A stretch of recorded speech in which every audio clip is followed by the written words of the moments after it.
Welcome to the Windows Phone User Group, everybody. Yay! Yeah, this is quite a night. I gotta tell you one thing, we're making history tonight because this is the largest Windows Phone User Group meeting, not just here in Tampa, but really in the world. So how about that, huh, tonight? All right. Finally coming along. I'm telling you, this is great. When we started this a few years back, who'd ever thought, you know, we'd be filling up both of these rooms with folks interested in this. What kinds of development are we doing? Let's see. We got Windows 8, Windows Phone, iOS, and Android. So Windows 8 first. That's good. That's about 30%. How about Windows Phone? About the same. Okay. How about Android? About 30%, about 20% there. iOS? Okay, how about web development? All right, that's really good. That's good. The website for the user group is wp7ug.com. I do have wp8ug.com too, but I just didn't do the redirect yet. So we have a new Twitter, by the way. I forgot to mention WPUG Tampa. So go ahead and follow that, and we'll keep you up to date through that Twitter. We have accumulated quite a few sponsors. Can you believe this? For those that have been coming for a while, I mean, look at all these sponsors we got here. Of course, Joe Healy in the back corner over there with deadfish.net, big supporter. Always appreciate Joe helping us out. Give him a round of applause on that one. Rocco's been a traditional supporter of ours as well, providing food at a lot of the different meetings. TBTF, they also helped market this meeting for us here tonight. We've got a new one here with Nokia, with Bill, and we'll get him up here in a minute. And O'Reilly is another new one. We got some books from O'Reilly. Tech Systems, another new one over there, providing some of the food here tonight, and we'll get them up here in a minute. Agile Thought is where we typically have our meetings, and INETA, of course, the International .NET Association. We're an INETA member, so we get professional speakers in here. Last month we had Chris Gardner in. From Huntsville, Alabama, came to our meeting and talked about game development for Windows phones. Vertisan, big supporter. We're going to hear a lot about them tonight with James. And Lemonade.net is where I have my hosting service done. Rick Lemon's kind enough to give us some space up there. So a big round of applause for all these sponsors. Let me ask a question. How many people here is your first Windows Phone User Group meeting? Yeah. Show of hands. Good number of you. Welcome. Welcome very much. And my name is Russ Bastino. I head up the group. My day job is I'm a developer evangelist. I head up evangelism actually at Component One, which is a really great control vendor. We have the largest Windows 8 set of controls in the world. We've got a really hotly downloaded product called Widgmo for cross-platform development. So I'll really put your hands up for all those different types of environments. Widgmo is the tool you might look at there. And so we're going to be giving away C1 Ultimate. That's worth $2,000. Just a couple of weeks ago, it was announced that I was going to be taking responsibilities to be the Nokia ambassador for the Southeast region. So who here is not from Florida, Georgia, the Carolinas, or Alabama? Anybody? Well, James, I think. James is from California these days. But if you are, then you're in my region. And so my goal is to have more people develop apps for Windows Phone. Thanks, Bill. Also, Bill's going to be doing a session for TBTF on November 16th at the Tampa Convention Center. So go out to the tbtf.org site and you can see more information about that. Last up, just got a couple more slides. When was this photo taken? Anybody guess the exact date here? You'll win something. 4th of July, close. What year? Let's start with what year? 9? Any other guesses? 11 is correct. So you win a cookbook. Give it up for Zachary. Yeah, all right. Well, the correct answer, the complete answer is April 26, 11. This is the Windows Phone User Group Tampa presenters. We had a show and tell that night, and from left to right, you got Bill Reese, Jim Blizzard, Mr. Kevin Wolf back there. You got Michael Stark. James himself was here that night. Remember that, James? Alex and Lewis, Brian Cassie, Jay Kimball, and yours truly. How about that shot right there? Huh? Pretty good? All right. So about our speaker, let's go ahead and get on with the presentation here. I'd like to thank Sylvia ahead of time. She helped me with a lot of this text she came up with. I thought it read really well. So he has the #1 app in the world for the Windows phone, Shockley, and he's also it's also in the Apple Store. He's become the entrepreneur that a lot of us strive to be, and has become a millionaire. That's the topic here as a result of his hard work. And stationed here between Tampa and Silicon Valley. He's mastered app development and very passionate about entrepreneurs in Tampa. And he's going to discuss a topic near and dear to many of our hearts, right? How do you turn an app into a company, right? A lot of us start with that app, but that second part about creating a company from it, there's a lot of things that go along with that. And how to create a viable business model and raise capital. So I tell you what, why don't we all give him a nice Florida welcome for Mr. James Byrd. Hi, everybody.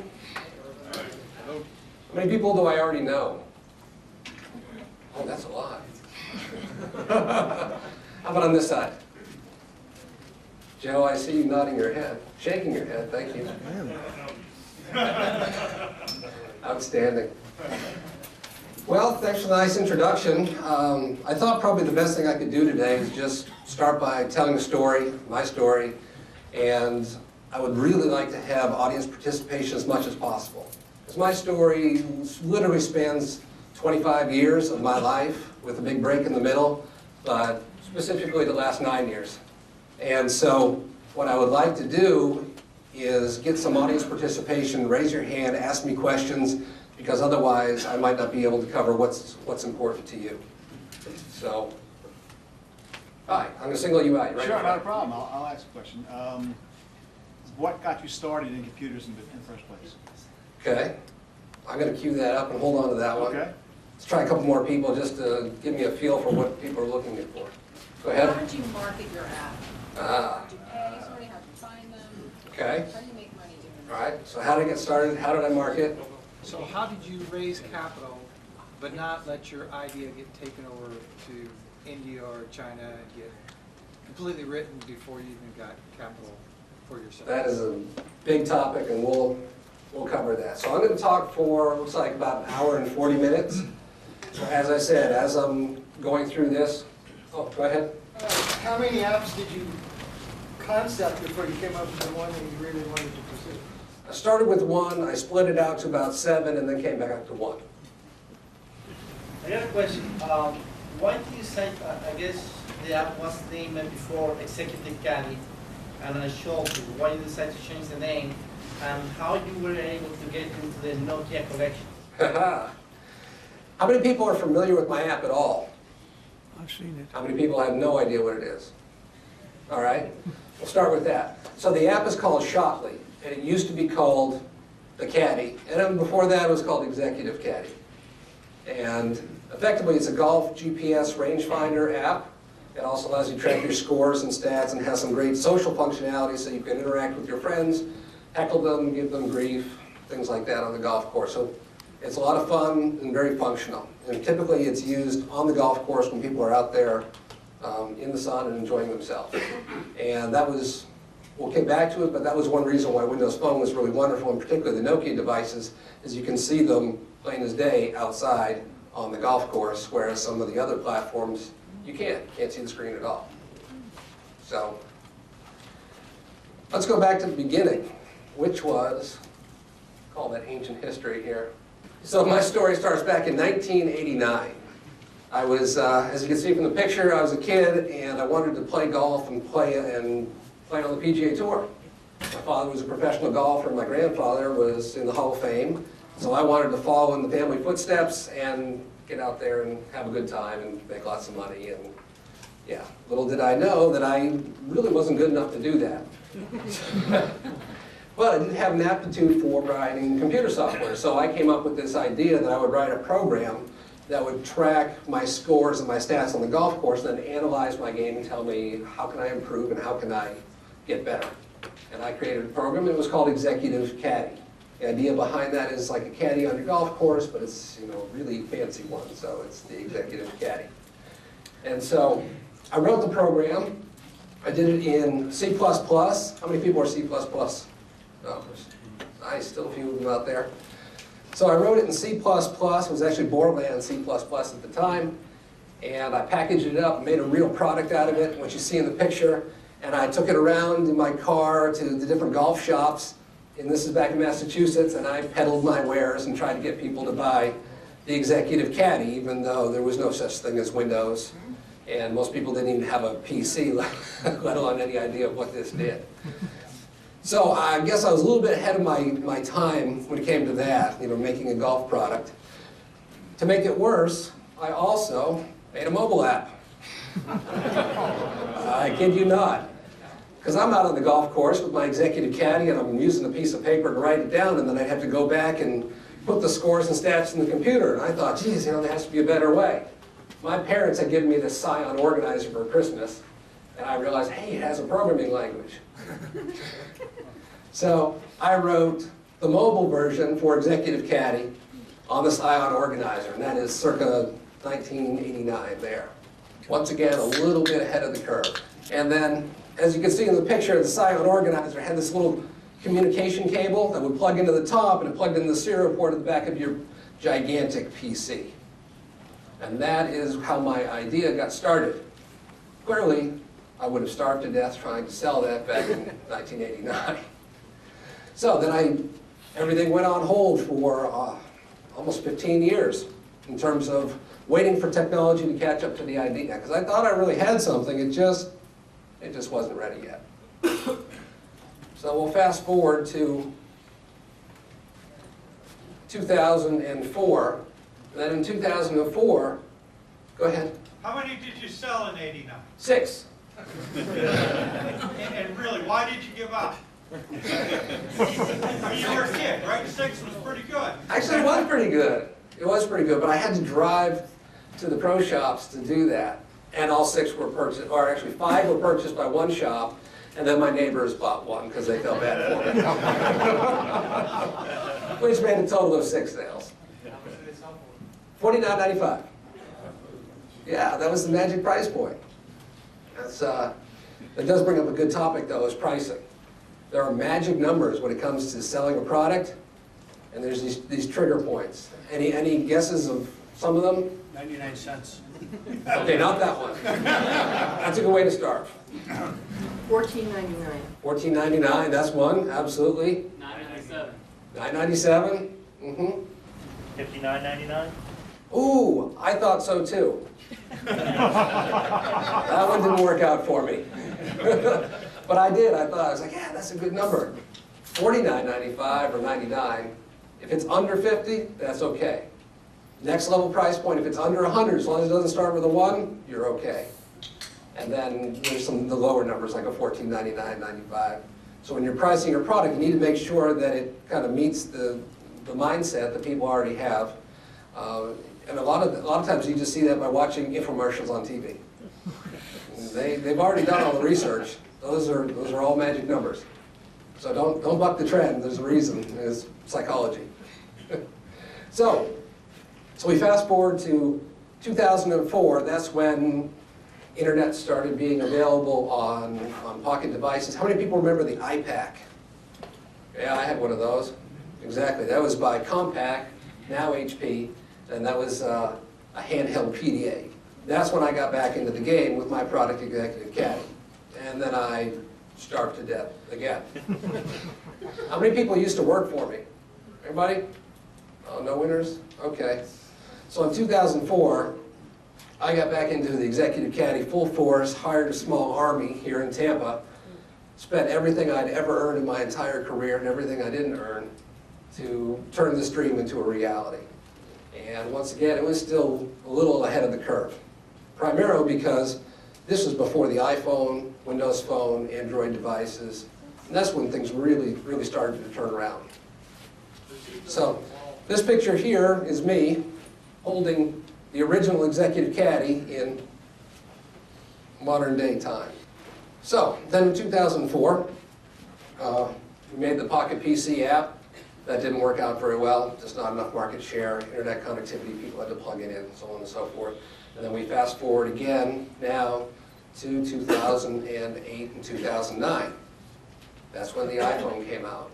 That's when, well, Windows did have a product then, but it was different. But really, it was the iPhone. How many people have an iPhone? How many people don't have an iPhone but have an Apple product?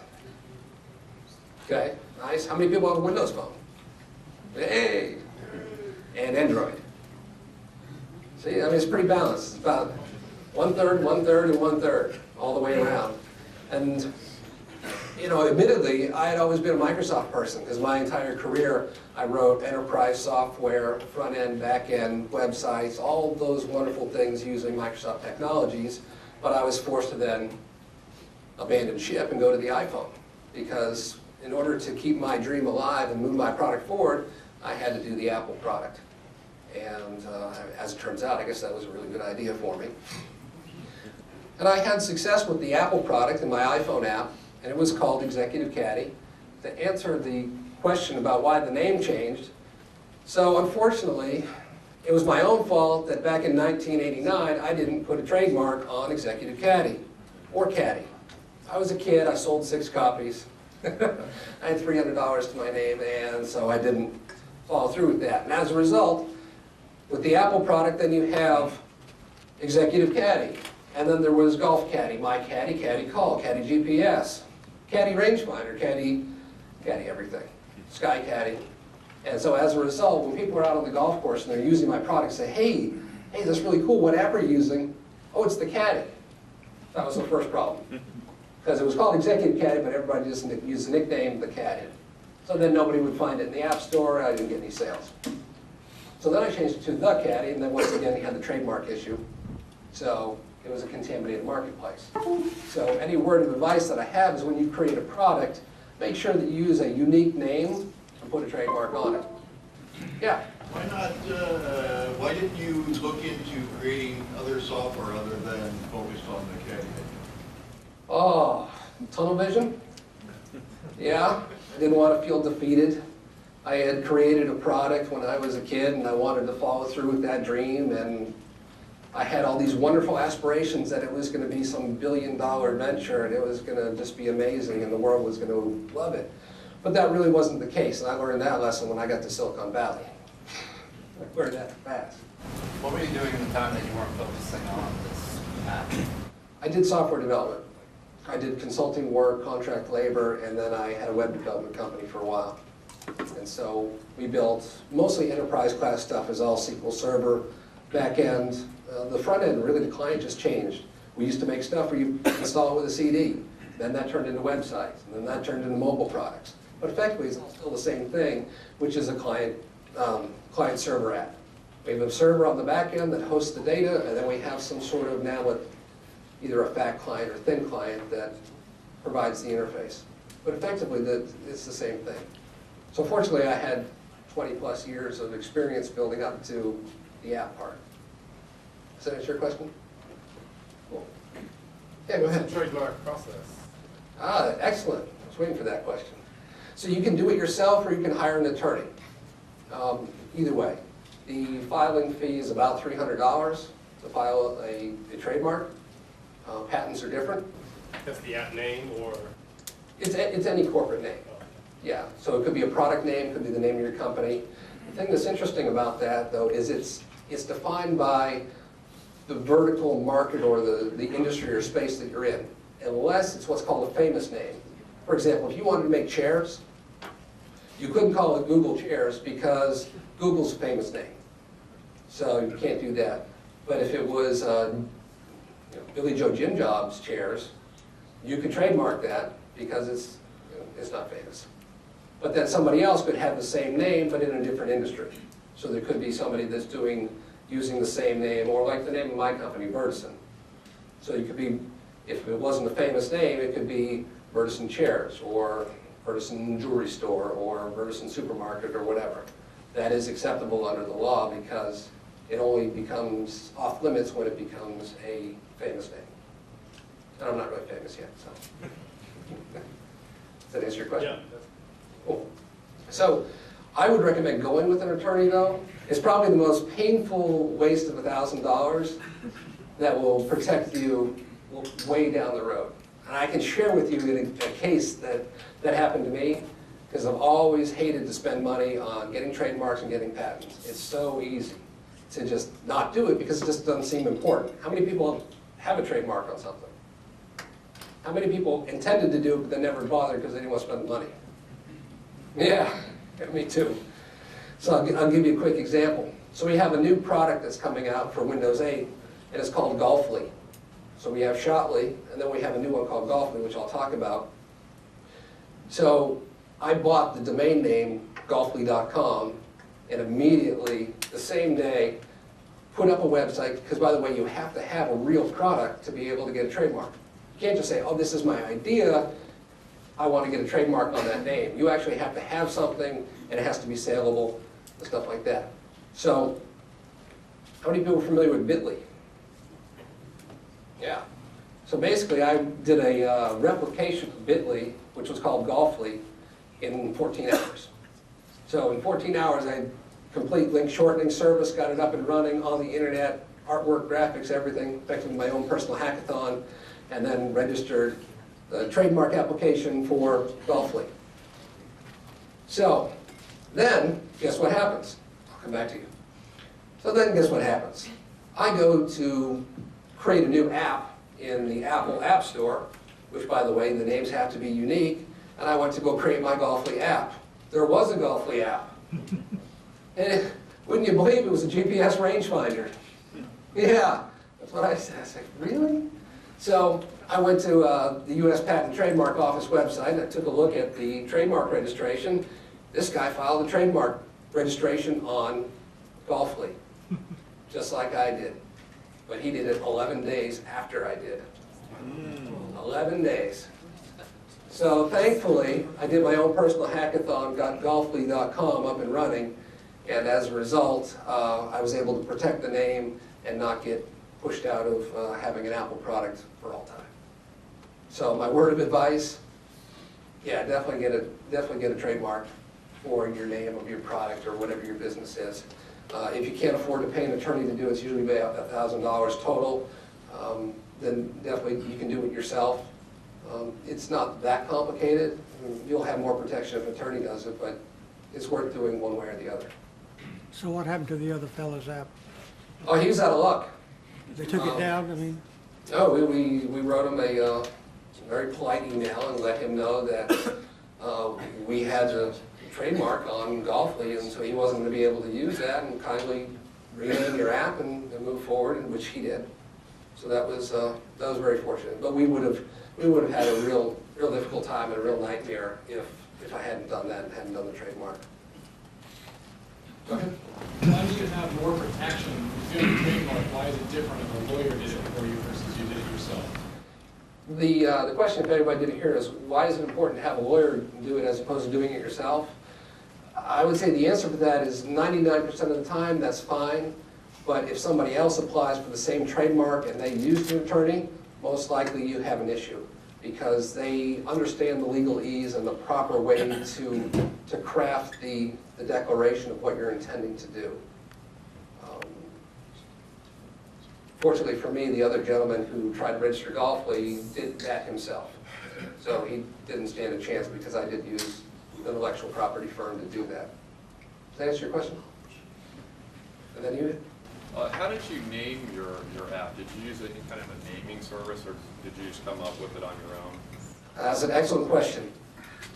When choosing the name for your app, you want to make sure that you choose a name that enunciates well, meaning when you tell people they understand what you're saying. It's short as possible, easy to remember, and unique. And that can be a challenge, but it doesn't have to be something that really makes any sense. Like how many, who knew what Google was before Google came out? I mean, that's just the prefix of Googleplex. So there's a good example. What did that mean? It didn't mean anything. It had nothing to do with search engines or the internet or anything, but it was a unique name that was small and easy to enunciate. How many other products can you think of that are like that? Bing, there's a search engine. That doesn't mean search, it's 4 characters though, it's fantastic.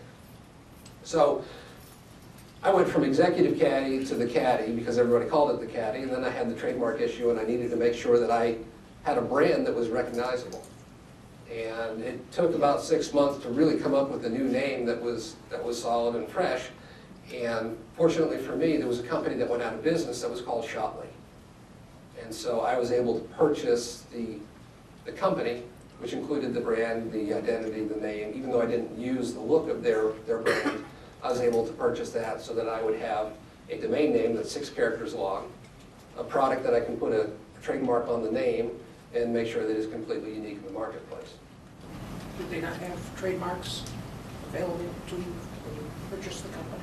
And would you be able to purchase them as part of the assets?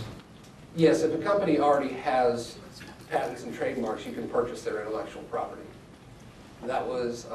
Can you reapply it, the trademark, to the app? Yes. Yes. You remember when Google bought Motorola Mobility? Do you remember that? If anybody watched CNBC, the major value of Motorola Mobility was their 75,000 patents that they had. That was the real value of the company. So even if your product itself isn't necessarily successful, if you have a patent on some sort of process or idea, it can actually be worth more value than the product that you're making. Yeah, I was wondering with the golf stations, did you actually register that with Lydia? I mean, the LI, TLD, just like Lydia? Yeah, that's a good question. So he was asking me, do I have golf.ly? And I have golfly.com. Yes, I do have golf.ly. It was actually pretty funny. Quick story. So I wanted to do this, as I said, a link shortening service, just like Bitly, but targeted towards golf because that's my niche market. So I wanted to incorporate all these other back-end services into this platform experience to go beyond just an app, which we'll circle back to that. But effectively, I reached out to this guy who had golf.ly, tried to find out if it would be for sale. I mean, it's a 4-character domain name, golf.ly. I mean, those things just don't happen.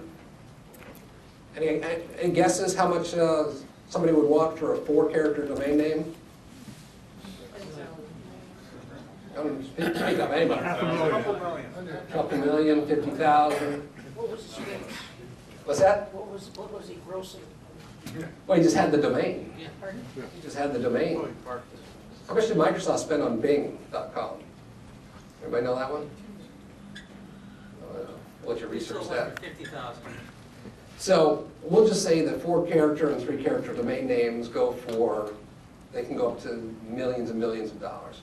So I managed to buy it for $900. Yep, he had no idea what he had. So I didn't haggle one bit. I sent him an email, hey, are you interested in selling it? He sent a reply, he said, yeah, you know, I've had some people interested, and I was trying to get 1,000, but you know, it doesn't look like it's going to go, and you know, I've had 600. I'd be happy with $900. I said, yeah, done. Done. I'll take it. Thank you. So as a result, I have a link shortening service called Golfly. So the reason that's important is because my app wants to integrate with other social services like Facebook and Twitter. Do you know why? Any guesses why people use a link shortening service for Twitter? Exactly. Twitter has a 140 character limit. So if you have some, you want to say, hey, check out my web page, and it's this long, long, long URL, it doesn't fit. It kind of consumes all those 140 characters, and that's where a link shortening service comes in. You take the long URL, you transform it into a little tiny one. So there's like Bitly, which is bit.ly, and there's tinyurl.com and others. But you'll transform and make it a nice little short one, and you can use that in your tweets and your Facebook posts and stuff like that. Now, of course, I wanted to make sure that I was getting all the analytical data. Because basically what Bitly does is when you click on that link, bit.ly / and then there's 6 characters, yeah, it's auditing everything there is about you. Where you came from, what type of browser you're using, where geolocation, your history, get some cookies, do everything else, so that these companies, they can track a marketing campaign, they can know how many people clicked on a link, where they came from, demographics. It's really amazing, and that's a whole revenue stream in itself. So I thought, well, why should I give that revenue stream to Bitly?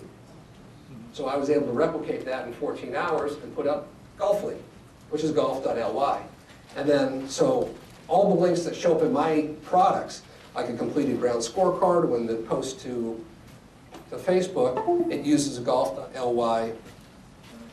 Yeah, so you just paste in your URL here, you click the button, and it gives a nice little short one.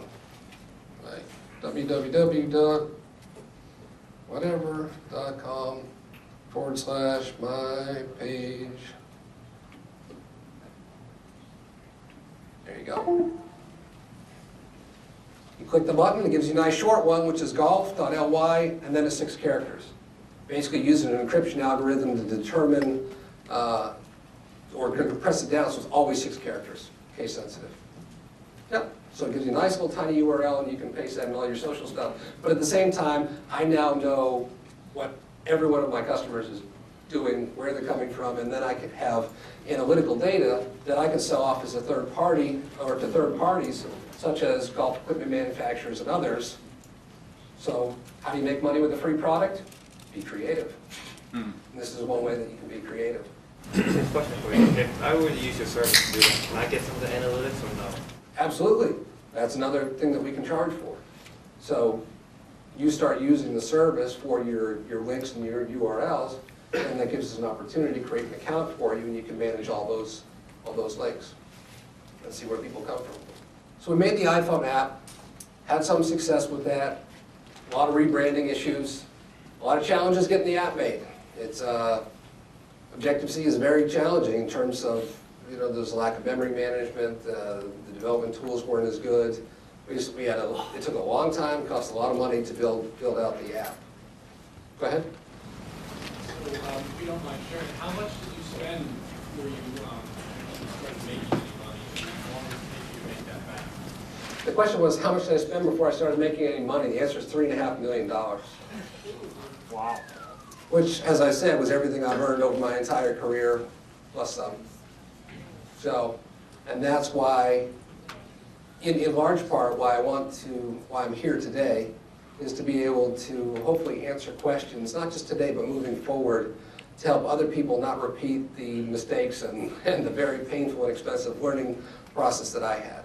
And if there's any way that I can give back and answer people's questions and help to avoid pitfalls, I mean, that's, how wonderful is that? That's a great opportunity for me. Did you use VC money in your business? And the question is, did I use VC money in my business? Yeah, absolutely. Definitely. Where was most of that money spent? Development. Paying developers? Yeah, most of the money was spent on development, redevelop, redo, re-architect, expand, and hold on to that thought because I'd like to come back and expand upon that some more. Go ahead. When you were a boy, obviously you wrote the whole thing yourself. I did. So when you came around to round 2 to write this for the iPhone, why did you think you needed a big team? Why didn't you just do it yourself like you did on the first go-around? Excellent question. There's 2 pieces to that. In 2004, so from 2004 to 2009, it was a website and back-end infrastructure. So a lot of money was spent on SQL Server, database development work, middleware, effectively an API, website development, website design, all of that. And then, like I said, there was a huge expense that had limited success with the Pocket PC app, but then fortunately then the iPhone came out and the other mobile devices. So I was still ahead of the curve, which is probably a big reason why I had so much expense without any return on that investment. Does that answer your question? Well, yes and no. I mean, okay. Obviously when you were a boy, you didn't have millions of dollars to spend, so it right. wasn't an option. But I guess the question is, even given a Pocket PC, why did you need the whole infrastructure? Why didn't you just build something for the Pocket PC relatively cheaply, put it out in the market, and then grow it from there? That is a good question. It kind of ties back to my original vision. I had this grand vision of changing the game of golf in its entirety. So I wasn't out to just build an app. I was building a product that has different versions to target different parts of the industry. So to target different parts of the industry, we have the mobile product, but then I also was building out a golf team edition, Golf League edition, a corporate edition, a tournament package, a branded country club edition, as well as a teaching edition. So I had this vision of changing the game of golf and how people track scores and stats and collaborate with each other. So I was on a much bigger mission. Does that answer your question? Well, how did that work out? Would you have been better off if you were focused initially on just one product and trying to, instead of a whole suite of products? Absolutely, I would have been much better off to focus on just one product instead of an entire suite of products. Because what it ended up happening was I spent a fortune, literally, and it was very difficult to move everything forward. Because after literally 7 or 8 years of work, I had zero revenue. $3.5 million spent in zero revenue. Now, if you're out there trying to get from your idea, like some sort of startup, and transform that into a real company, and you need investment capital, that's never going to fly. So that's actually a wonderful question, because if you're out there, whether it's here or Silicon Valley, and you have some sort of startup, and you say, I'm looking to first raise some angel capital money. All right, well, you're going to have about 6 months to prove that you are a good candidate for the money, as well as a good steward over that responsibility. You're not going to have years to prove out your idea. And I'll be happy to kind of segue back to that in a few minutes and talk about kind of the different stages in the evolution of your product. That's a good question. But then once you get past your angel money, you're also going to have another 6 to 9 months, 18 months at the outside to be able to transform that into a truly profitable venture. And those are some key milestones that are important for you, is you have to be fast. Time to market is key, particularly if you're using somebody else's money. When did you make the decision to bring in the VC? Because it's such a critical step, because they can swallow you. You know, the VC thing isn't nearly as scary as people would like to believe. When I was in Tampa for about 20 years. Through it. Okay? I was in Tampa for about 20 years, and then I've been out in Silicon Valley for the last 2. I've accomplished more with my business and my company in the last 2 years than I did in 20 years. And that's not just primarily because, oh, I was in Silicon Valley, but it was the relationships that came along with that. When you have some sort of product and you bring in investment capital, at least in that ecosystem, I can't speak for other parts of the country, but at least in that ecosystem, when you take in investment capital, you're also taking in relationships. And everybody is effectively working together for the same goal. They're not out there to try and take your idea or take your product. They're out there to get a nice return on their investment of capital and move forward. So it's more moving forward in good spirit and good faith than worrying about what's going to happen and am I going to get things taken away from me. Go ahead. What's your opinion on how Kickstarter might be changing that, and would you potentially have done something with Kickstarter for Executive Caddy that had been around when you were looking for that? I'm actually not going to answer that one right now. We'll come back to that later, if you don't mind. Thank you. Go ahead. Yeah. How'd you do on marketing and advertising? Did you use professional trade magazines like Golf Digest or anything of that nature? Did you go down that route when you for example, when you launched the Apple?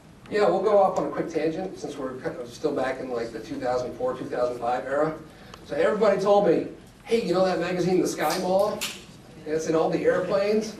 Oh, people love that. You know, you should advertise in that. You know, all the golfers, they're on airplanes all the time. Yeah, that was a waste of $27,000.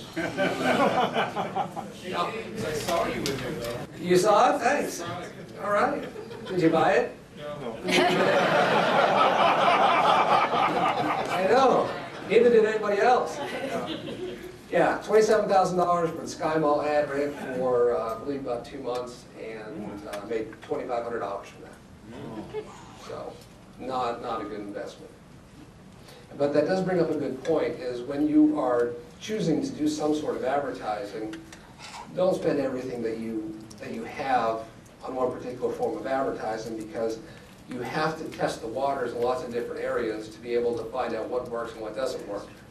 And I can speak from experience on that. Like about 2 years ago, we wanted to get more people to download the iPhone app. So how do we do that? So I partnered with Golf Week magazine. I made a co-branded version of the app. It was called Golf Week Pro Scoring. Basically, I just changed the logo on it, partnered with them, and they put it in their magazine. They did a quarter-page spread for 6 months. So that was fantastic. That seemed like a great idea. Yeah, we sold 3. Yeah, total waste of money. But, I mean, it's a good thing I didn't spend money on that. I worked some sort of relationship. And that's definitely a good idea for people out there is connect with others. Find a way to offer something that's of value to them so that you don't have to necessarily spend hard cash on it. Now, what we did do that worked, surprisingly enough, was a Facebook ad. So we did a little Facebook ad, but we constructed 5 different ones. 5 different Facebook ads with different text, because you can only fit about 50 characters in there. It's pretty small, and a picture. So we tried 5 different ones, targeted 5 different markets, and one of them worked. And we ended up being able to acquire new customers for less than $1 a piece. And that was part of my goal.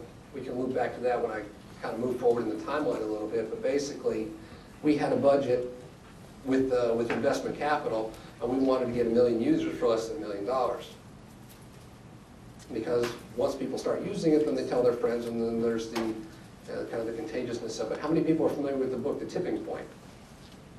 That's a fantastic book, talking about building an epidemic and something going viral.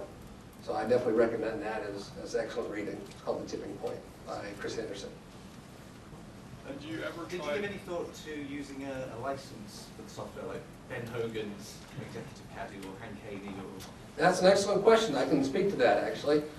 And the question was partnering with somebody to use their name. So my primary competitor on the iPhone partnered with Tiger Woods, not on their golf rangefinder app, but a secondary app. And I found out through some venture capital meetings in Silicon Valley exactly what happened with that arrangement.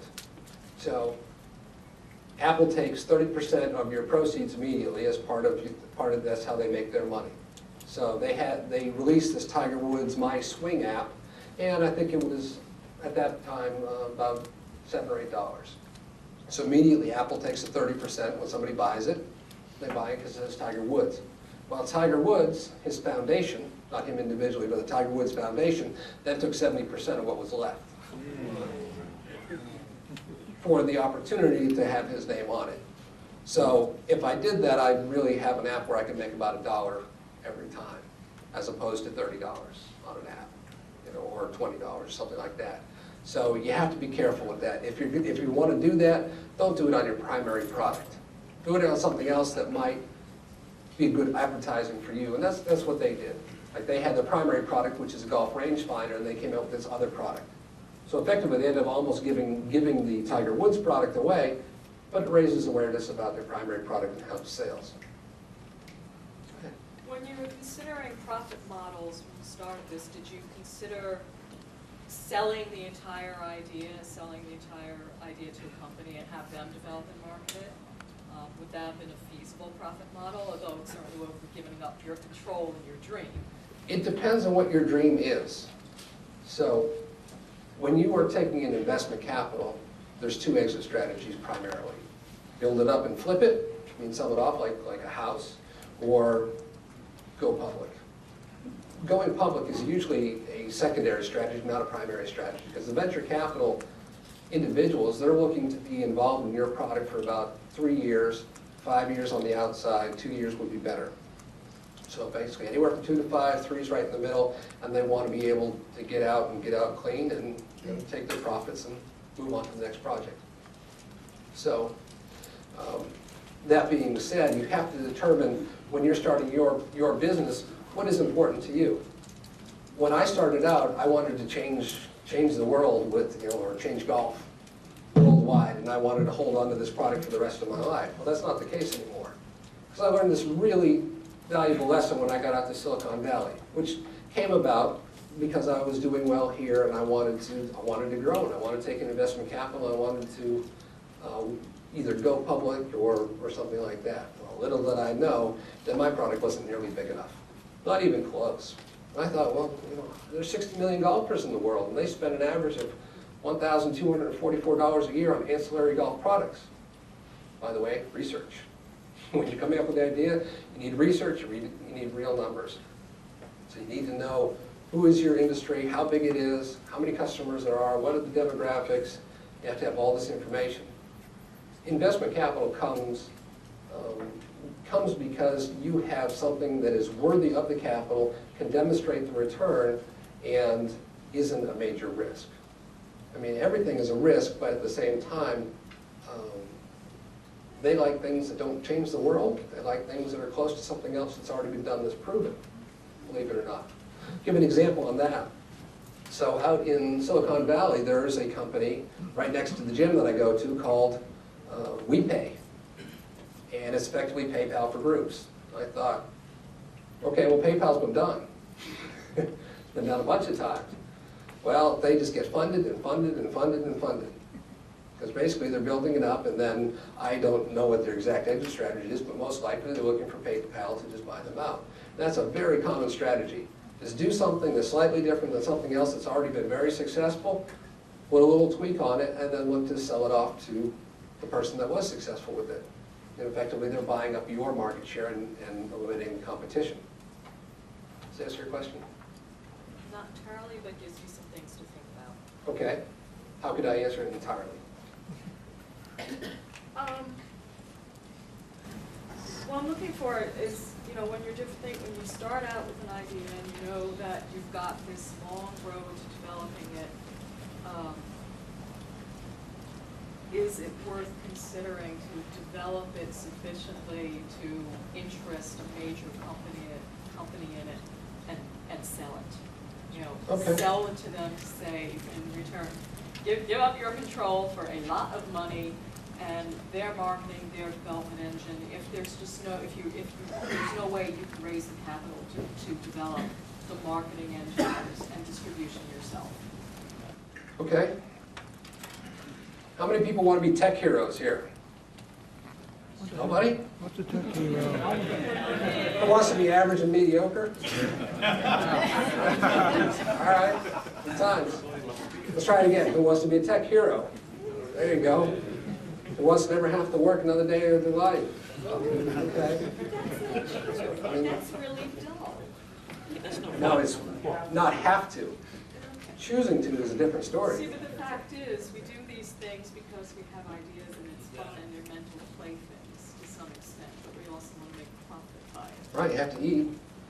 Like to have a nice house, like to be able to take care of your family and your kids and children. Yeah, but who really stops and spends the rest of their life sitting in a chair staring at the birdies?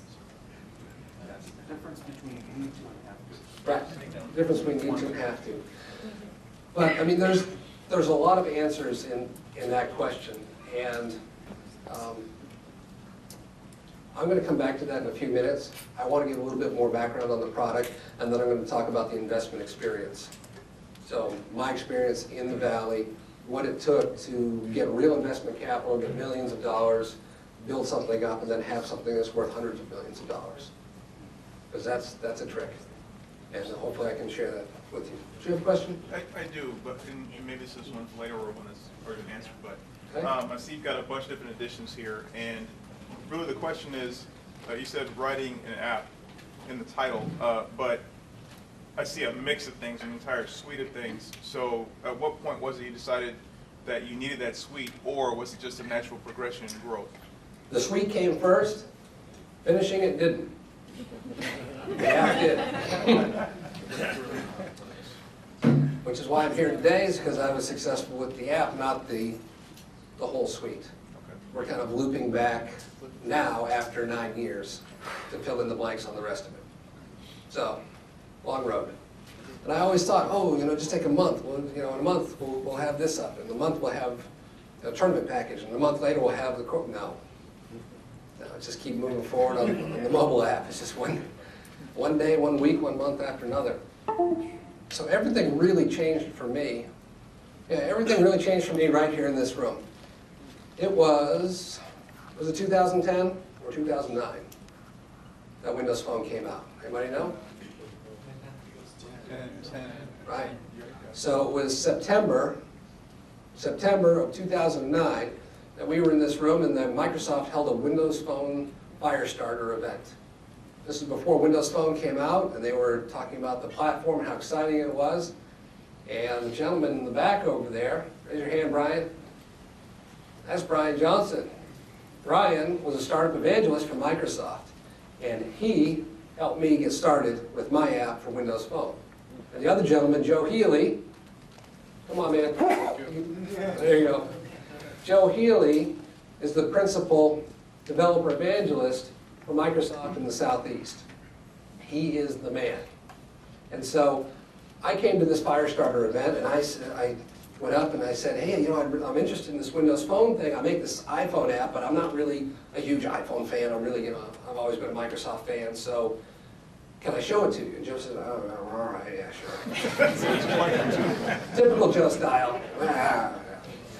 So I open up the app, and he says, oh man, hold on, there's somebody you need to meet. That's all he said. And then he walked me into the other room, and I met Brian Johnson, and also Ken Jones. Ken Jones is another developer evangelist, and he's out of the Carolinas. And it all started there. And they told me unofficially, because, you know, definitely unofficially, but they said, you know, word came down from Steve Ballmer himself that they wanted a golf app to be the flagship for Windows Phone. I said, I'm your guy. I'm your guy.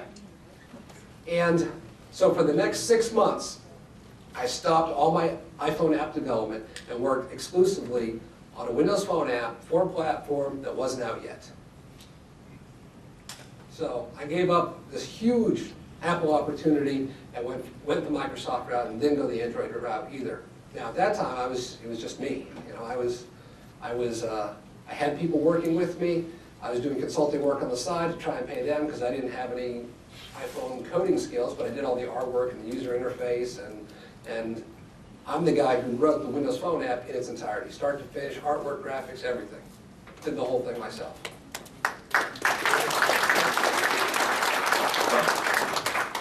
But I did spend 6 months of my life going, oh, how am I going to pay the bills? How am I going to eat? This is, you know, what am I doing? But then the reason I did it was because of the relationship.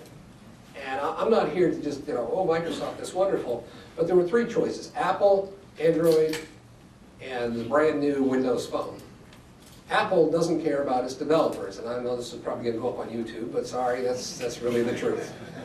You know, there's a few exclusive apps that they you know, love, but for the most part, for the average app developer, you're not going to get any love from Apple. I would send in developer support requests, and they would reply in 3 weeks.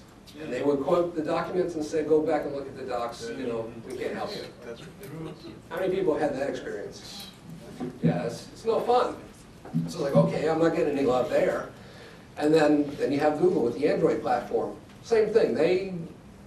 They are focused on creating a free platform that's ad-driven, so you can have free apps that are also ad-driven, which use Google Ads, so that they can continue their long-tail revenue model on advertising. So once again, they're not really interested in evangelism or working with developers. And that's how I got the Microsoft platform. So Joe said, come talk to Brian, come talk to Ken. And I did, and immediately I realized, wow, you know, this is a relationship. These are real people, real human beings who are actually in my corner helping me to succeed. And I would say to everybody that's here, no matter what you're trying to achieve, you can never do it alone. And there's friends out there, whether they're friends that are new to you because they're just in the same technology space and they want to help, or friends that you've known forever. But nobody really succeeds at anything in life completely on their own. And I can speak to that. I mean, the support I've had from Microsoft has been amazing. So, you know, there's the unofficial word, Steve Ballmer, you know, golf app, yeah, I'm your guy. But what they actually went so far is Microsoft had kind of mocked up this golf app. And so I use that partly as some of my inspiration. There's some really good ideas in there. Thanks, guys. If we had a sample app, like a design prototype, it was like a golf app, could look like this. I showed it to him 3 weeks later. He goes, look, my golf app looks like that. Exactly. Out there, you want to use it, you're the only one to do that, too. Well, that brings up an excellent point. That's a great segue, is so when you're making something, particularly on the Windows Phone platform, follow the guidelines, follow the guidance that's out there. Like there's this whole, now not called Metro, design paradigm of how things should look. Well, if you make something that doesn't look in accordance with that, you're never going to get any marketing dollars or co-branding or sponsorship or anything else. And that's something else that's been hugely successful and helped me in my journey. So I spent 6 months head down, just coding away on this Windows Phone app, and I was a launch partner. So when the phone came out, my app was ready, and we had a few downloads. And not a lot of people bought phones, but I stuck in there, and I kept working on the app and working on the app. But nice things happened. And I'll tell you what happened for me, is I worked to make sure that I created an app that was in accordance with the look and feels. And as a result, this is an HTC HD7, if anybody recognizes that. But that is my app when it got featured as the top level feature in the marketplace. So when everybody had their Windows Phone and they went to the store, formerly called the marketplace, boom, there it was. And that never would have happened if I didn't have that relationship with Brian and Joe, and then they got me connected with people who were in marketing and people who were in app promotions. So the relationships continued and it started to build. So I did my part by making an app and making it look good and function well, and then they helped. They helped in the process by giving me exposure and getting me out there in front of the customer base. Go ahead. What was the difference in revenue on all those different bases that you got here on the marketplace? Oh, we made a ton on the iPhone app, and we didn't hardly make anything. I think I made $15,000 total in 2010 on the Windows Phone. So it was a little sad. But, I still had the faith. I've had the faith. I thought, Microsoft is in it for the long haul. They are absolutely here to be a dominant player, try and capture the #2 or even the #1 spot. We're already in 3rd place, which is great. But it's... All right. Okay, so everybody's laughing. Let me give you something to not laugh about. So my iPhone app is killing it, right? I make more revenue on my Windows Phone app now. Yeah.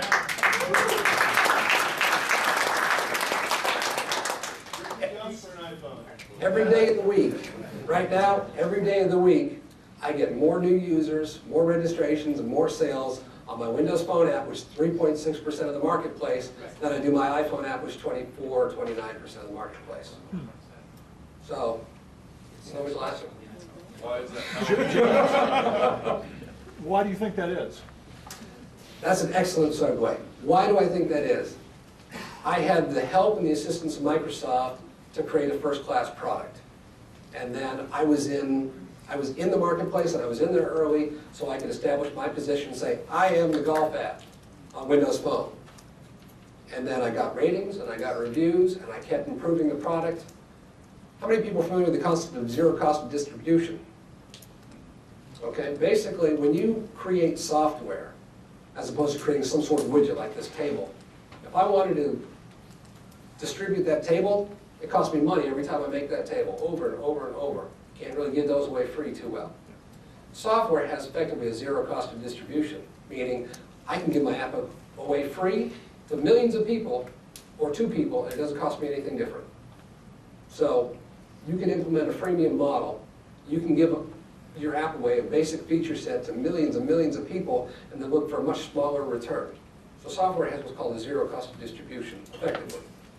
But the answer to your question, why was it so different, is I established my place on Windows Phone, I created a first-class app, and there was less competition and less opportunity. So now, as Windows Phone catches on more and more and more, which is happening every day, I see my numbers going up every day. And as it stands now, instead of, there's 600 golf apps that are GPS rangefinders on the iPhone. I have 2 versions of my app on the iPhone, and when you type in golf GPS as the search term, I have a number 7 and the number 8 position out of 600. And so that's not bad. And I have two apps in the top 10. And I have 1 app on Windows Phone and it outsells both of those put together.